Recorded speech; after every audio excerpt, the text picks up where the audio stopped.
Right, so I'm going to show you exactly how to make this blender scene today. This scene is referenced from a YouTuber named Neo. He's an educational content creator, and he makes videos about various interesting topics, such as this one, which is how nukes were transported across the USA. You know, the animator here did a very good job, let's be honest.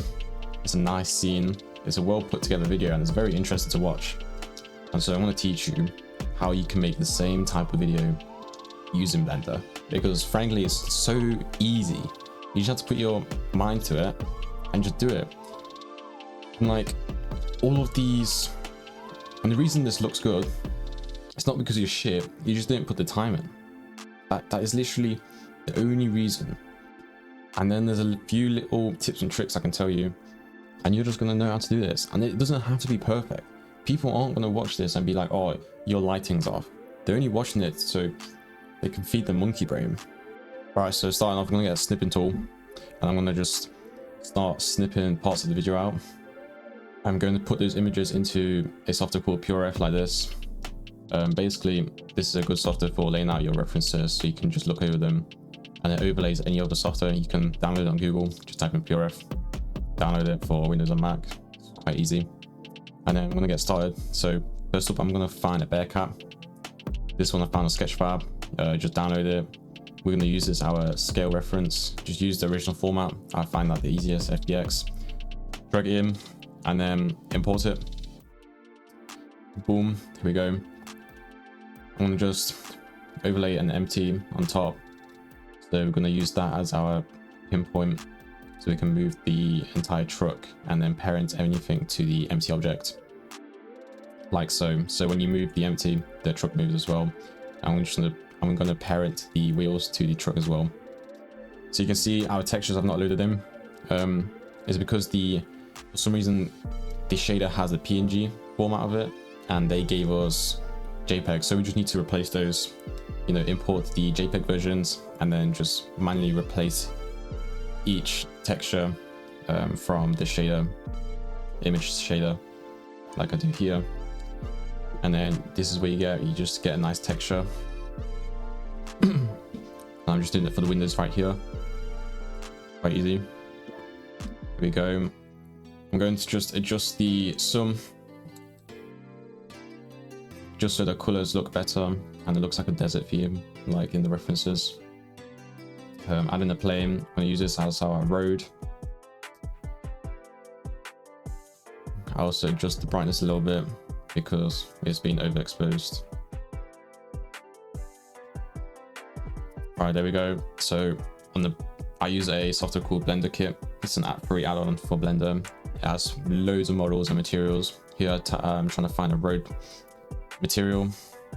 I just click on it, import it, and then I just adjust the scale of it by using the UV editor. Very simple things.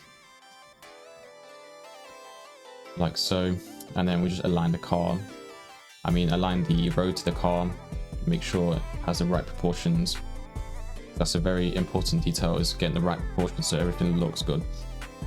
And then I also add a hue between the base color and the color of this image shader, just to darken up the road a little bit so it matches this scene properly.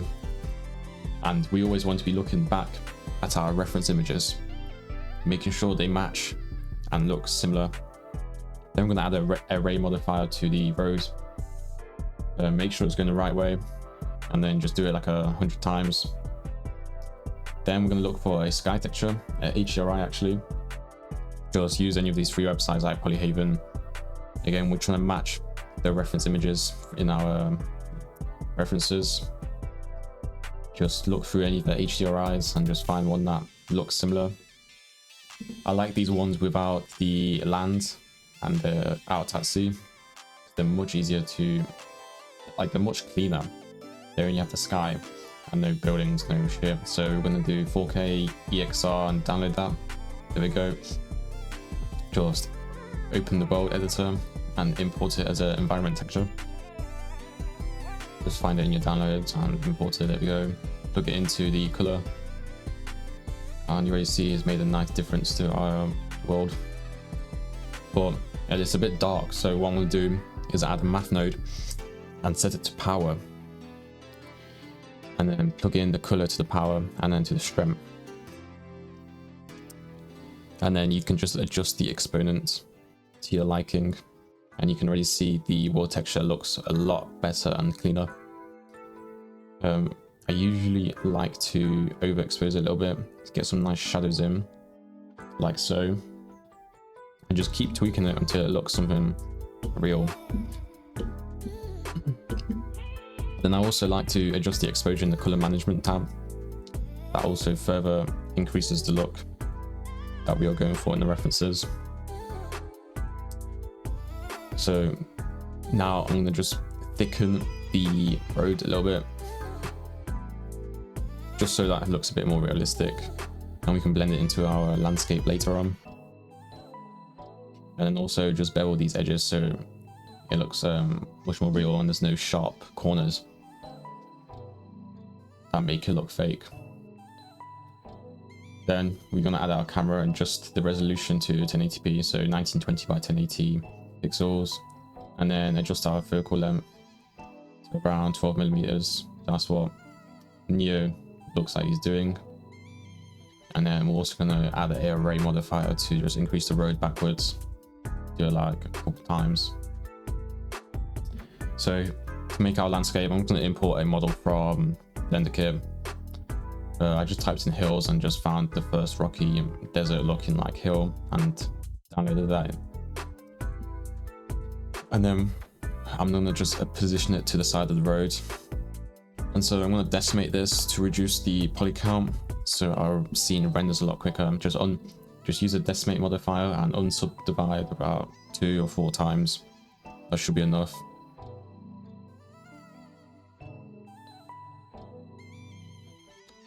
Right, so to blend this into our road, we're going to select one edge of the mountain by clicking on one dot and then using Alt click, and it selects all the dots between those 2 clicks. And then make sure you have the proportional modifier on, and then we're going to do S to scale and then 0 to scale it into a straight line on the Z-axis, and then just adjust the proportional until you get a nice smooth curve like so. And then I just adjust the edge to match and fit the road so it all blends in nicely. It's quite simple stuff.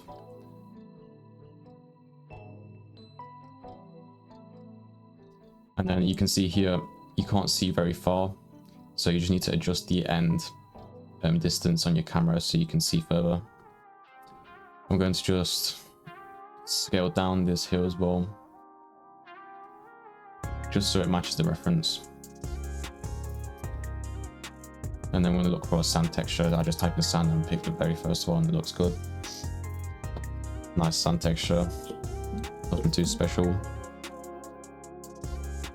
Make sure you save your scene every time as well. And then I arrayed this hill landscape, and you can see there's a gap. I don't usually care about the gap. We just cover it with further models of rocks and stuff. But I do adjust this front line so it's flat, and so it just blends in nicely to the next arrayed hill. So using the same technique, select and then scale along the Z-axis to 0.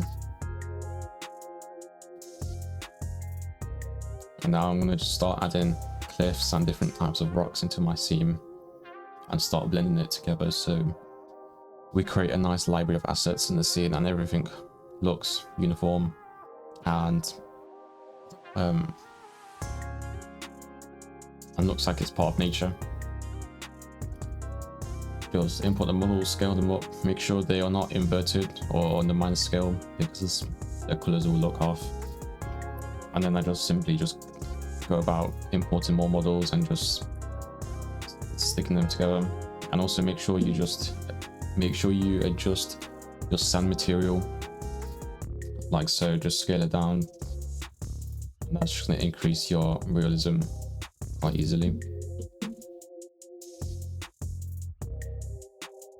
And I just keep on importing models and keep adjusting things so it looks nice. You just need to be patient with this. It's not that hard. It just takes some time to, you know, organize the models in a nice orderly fashion so that it looks like proper nature. And then also make sure, and then also I just linked all the materials to that sand material and it just looks good. No need to like get some rocks or any other materials. I mean, you can, but it's not necessary. And just keep scaling.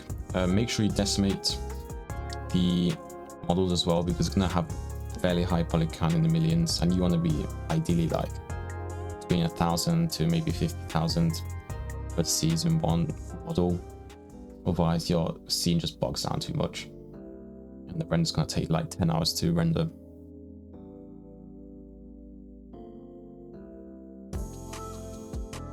I even use a sculpt tool to adjust some of the edges. And here I'm just decimating all the models so they have a lower poly count, and you can really see as a real good amount of realism. Here I just try and scale it down by scaling it to the 3D cursor. Quite easy. Boom, boom, boom. And then I just adjust the rotation of the sky texture just to align the shadows a bit better.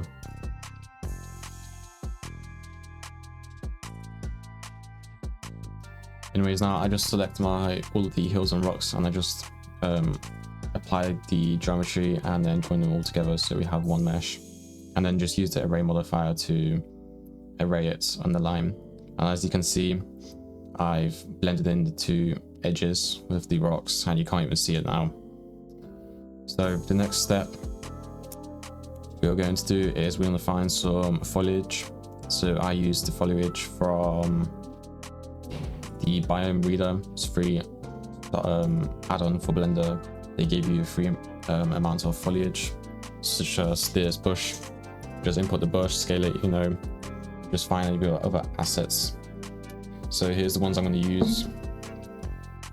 And then using the biome reader scattering tool add-on, we're going to scatter this across the landscape. And also before I do that, I just adjust the color of the bushes by using a hue saturate node, just to, you know, make them darker and much more desert-like.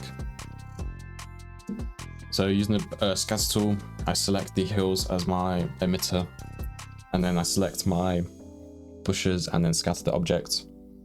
Make sure you adjust your scale if you can't see your bushes. It's likely that your bushes are actually way too small for you to see, just so I had to put them up to like 20. And then obviously you can just adjust the values until your scene looks right.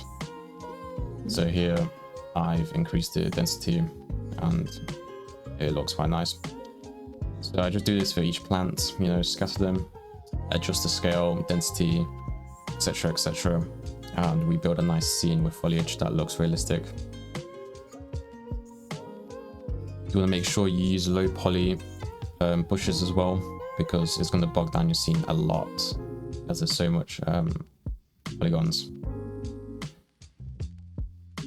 I also experimented using vertex group paint just to map out exactly where I want my bushes to sit. So you just click the paint tab and then start painting where you want your bushes to go. The blue part is where your bush is going to be, and then the red part is where no bush is going to be, and then everything in between gets blended. So make sure you invert it like I did here. And as you can see, it's where my bushes are only in the parts where the blue parts are. And I just keep on doing this, just randomly putting dots everywhere, just so it looks realistic, as nature would do. Right, so now we need to make the other side of the road. So I just import another plane, just scale it using S and G to move. I scale it to roughly the size of one segment of the other hill, and then just move it around so that it intersects the road perfectly. And then just link the materials using the same sand texture as the other hill. And then just make sure you scale the texture so it looks realistic, like so, as if someone walks in it or the wind naturally flowed through it. And then again, I just add some more foliage on that side of the road using the existing ones we imported from the biome add-on, and then I just keep on, you know, changing it until I like the look of it. Then here I import a sphere empty just so I have something the camera to lock onto, and then I adjust my depth of field to that empty object as well. And then I just adjust the f-stops just so it looks realistic, and it blurs the background a little bit, as you can see. 0.01 is a bit too much, so I just do 0.1 or anything between that looks somewhat decent. And it's all slowly adding up together. And then also array that plane so we can animate continuously along this road without any gaps. So now I'm going to append my truck. It's just a Scania truck that I found in the sketch file as well. There's plenty of them that you can find for free. And I'm just going to select all those objects and put them into a new collection. And then I'm going to move the truck to the road and just rotate it using R and scale it until the proportions just look right in relation to the road and the bed cap. And then I make sure the tires intersect a little bit with the road just for that extra realism, as if the tires were deforming. As you can see, there's something wrong with the what is that, container on the back of the truck.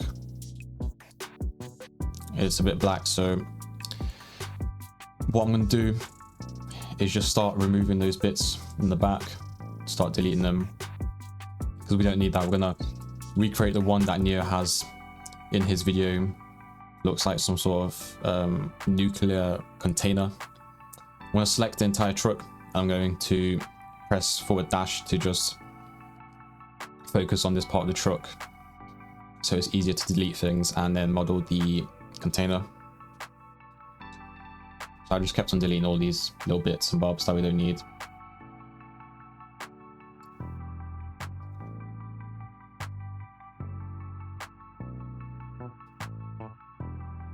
And then I use separate by selection just to separate those objects that are as one. Then I just import another plane, put it in the middle, and then start modeling this container. It's just a simple box with a couple loop cuts at the bottom, you know, just dragging them out, just laying out the small proportions. The one that they made in the video is very basic as well. They don't even have any bevels on the edges or anything, and then they just put some boolean cuts to make those squares and notches in the side. It's very, very simple, and clearly they didn't spend much time making it, so you shouldn't either, and neither did I. I just did some boolean cuts here of these squares that I arrayed. You can see that they made holes now, and I'm just going to model this side part. I don't know what that is, like some sort of plate armoring or something like that. I just simply put a plane on, modeled it, just using some simple loop cuts using Control R, and just scaling the proportions until it looks somewhat similar to the reference. It's just basic modeling techniques, nothing special. Obviously I could do a way better job, but there's no need to. Because if their video got 3 million views with that shit, then why can't yours? It's not about the modeling, it's about the pacing of the video and the way you talk and the information that you put in it. So I just keep on modeling this. Simple bevels, scale, bevel, extrude. Same with this part, bevel. Extrude, scale in, another inset. Just move it out, scale like so.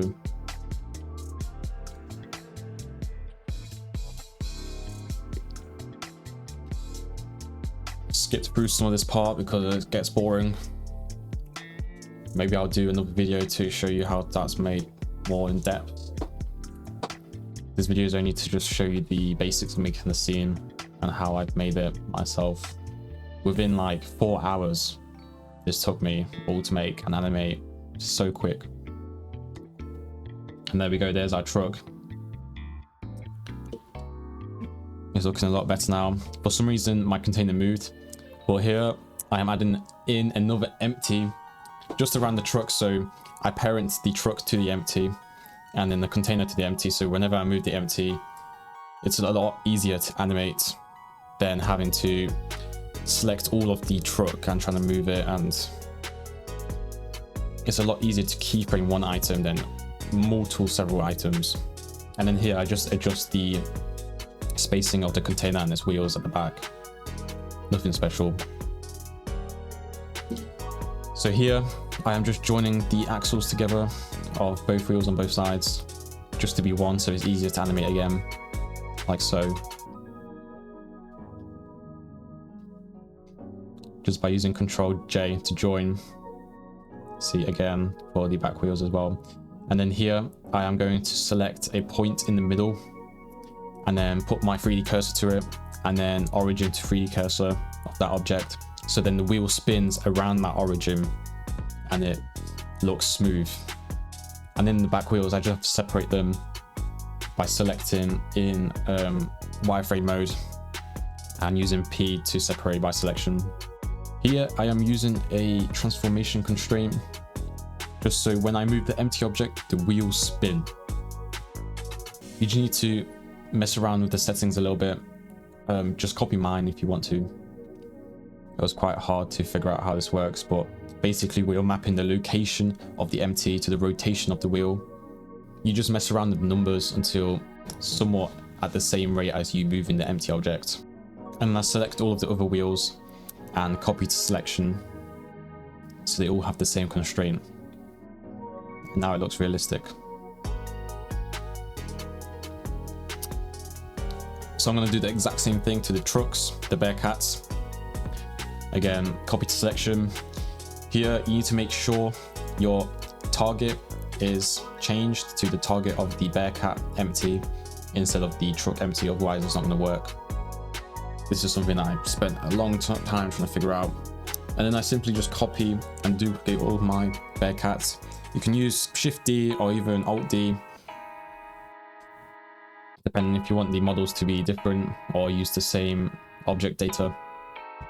And then I just try and align the Bearcats similar to how Neo has done it in the video. Then here I'm just making an even bigger empty around all of the trucks so I can parent all of the Bearcats and the Scania truck to the empty, so then I can move and animate that one single empty object. Here I went back on the sketch fam just to look for a police van.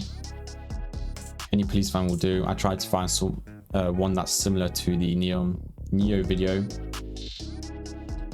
I tried using the dot blend file, but it didn't work, so I just decided to use the GLTF version of it. It was actually much easier. I just import that, again dragging it in. And then you just have to animate these wheels again and just clean up the objects a little bit. There's like these balls that you have to unparent and delete. And then I select all the objects. I try and shade it flat, it didn't work, shade it smooth. And then I just worked on the wheels, try and make them spin. Again. As you can see, I'm just messing around. This is not working. But then I end up making it work, and I just duplicated the police van, put one at the back. Quite simple. And then obviously don't forget to parent it to the big empty. And then as you can see, when I move the empty, all the trucks move at the same time, so it's much easier to animate. I moved the entire convoy to the back, and then I just press I on the location, and then move my timeline forward, and then move the convoy forward, and then press I again on the location.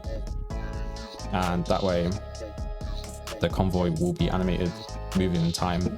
And then also make sure to make the animation linear interpolation, so they are driving at a constant rate. And then I just add a shake to my camera using the camera shakeify add-on. Just adds that extra realism. And I just adjust the settings until it looks somewhat decent.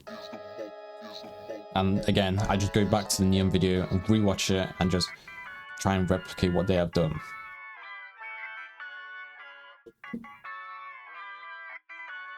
In terms of the animation now, the animation is very easy. So I keyframe the camera, move the camera forwards, keyframe it again, and boom, you've got this very smooth camera animation while moving in time. And you can set it to linear interpolation as well, so it's even smoother. And then I just duplicate the camera and I make a second camera angle. So I use Control B to add another active camera in the timeline. And then again, keyframe that camera, move the camera around, keyframe it again, and then the software just calculates the movement of the camera, set it to linear interpolation, and then boom, you've got a smooth camera animation while the convoy moves. Like so. And then the camera changes because we pressed Control B in the timeline to change the active camera. And then I just did it for an extra camera as well at the end on the Bearcat, just like Neo has done this in his video. And you can see it's looking very good. Then I enabled my foliage again because I disabled it to increase my render speed and my preview rate so that I wasn't lagging as much. As you can see, it's lagging a lot right now with all the foliage and the polygons. Do a quick test render just to see how it looks like. There's a lot of things you can clean up in Davinci Resolve, which I did at the end to make final polishing and tweaks to the video, just to make it pop a little bit more, using like glow and just simple color grading. You can even use Eevee to preview the animation a lot quicker and a lot smoother, and you can see how quick your cars are moving in time, so you can just make those final tweaks before you make the entire render. And so that's the end of the video. I did a bit of editing in Davinci Resolve, and this is the final render. Thank you for watching.